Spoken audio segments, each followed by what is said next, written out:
자, 다음 갑동이. 갑동이는 나이가 46살로 1점입니다. 나이 점수는 45살이 넘어가게 되면 그때부터는 많이 깎이게 되세요. 점수를 거의 받을 수가 없습니다.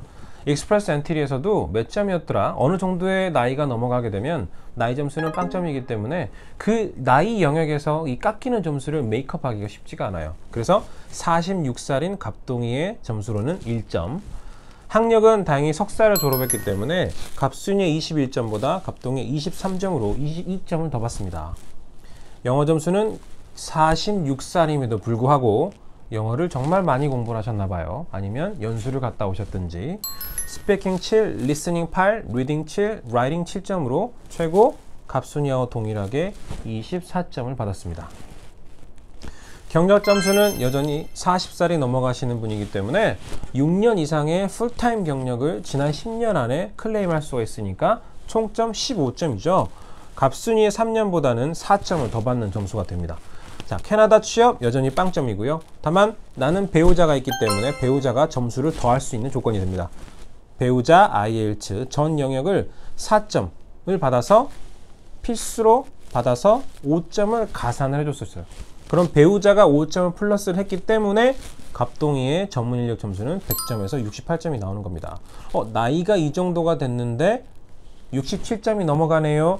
앞서 말씀드린 것처럼 석사를 졸업을 하셨고 영어 점수를 7점 이상 맞아주셨고 그 다음에 경력 점수가 3년 이상, 6년 이상이기 때문에 68점이라는 점수가 가능하게 된 겁니다. 이젠 이런 상태라고 하면 익스프레스 엔트리 점수를 계산해 볼 수 있는 단계로 넘어가는 거예요. 스텝 1 클리어, 그 다음에 스텝 2로 넘어가는 겁니다. 자, 스텝 1을 통과를 했다라고 하면 그제서야 익스프레스 엔트리 시작해 볼 수 있는 단계로 돌아갑니다. 우리가 처음에 공부했던 것처럼 전문 인력 이민의 자격 요건이 맞아졌다. 그러면 내가 프로파일을 작성을 해서 내 영어 점수, 나이 점수, 경력 점수, 배우자 점수 등등등 하셔가지고 본인의 개인 점수를 1200점 만점에 과연 얼마나 받을 수 있을까? 받아서 내가 예를 들어 350점이라고 하면 그 개인 점수표를 들고 익스프레스 엔트리 풀에 빠져서 대기를 타는 장소에 빠져서 이민국에서 매달 2번, 2주에 한 번씩 하는 이 추첨을 기다리는 거죠. 근데 이 추첨할 때 이민국에서 로또로 점수를 발표를 합니다. 그게 보통 1200점 만점에 440점이 요즘에 미니멈이라고 생각을 하시면 돼요. 440점의 개인 점수표가 있어야 이민국에서 추첨을 받고 익스프레스 엔트리라고 하는 이민은 신청서를 제출할 수 있습니다 라고 하는 말이에요.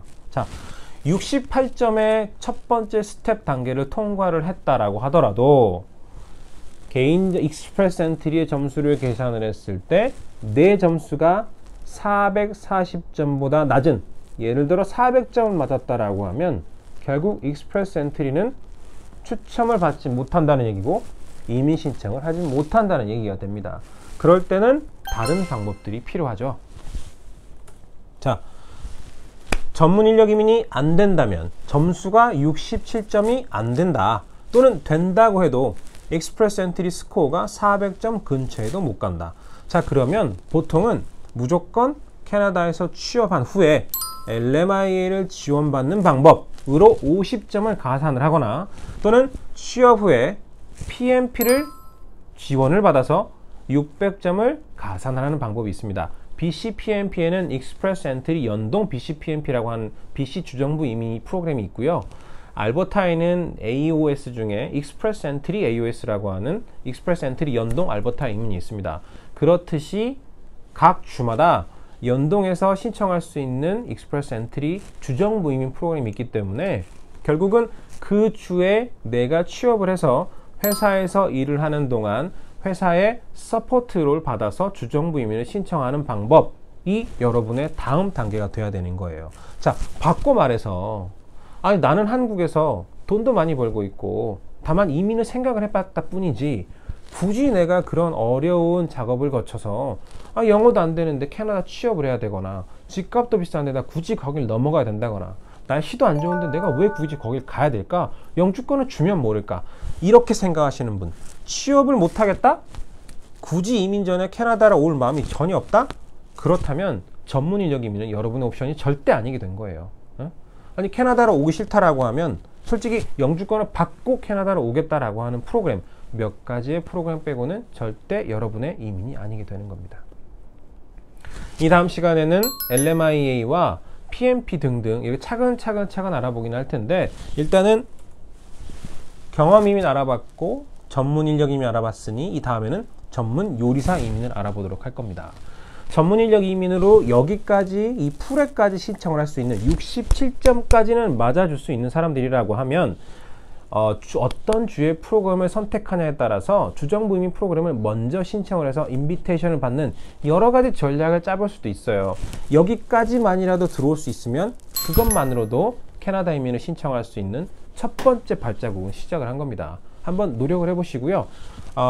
동영상 강의를 들으시면서 혹시라도 여러분이 궁금해하시는 이런 주제로서 강의를 좀 봤으면 좋겠다, 설명을 했으면 좋겠다, 알렉스의 칼럼이 도움이 되긴 하지만 여전히 난 글보다는 동영상으로 설명을 듣는 게 좋다라고 하는 주제는 댓글로 한번 참여를 해주시고요.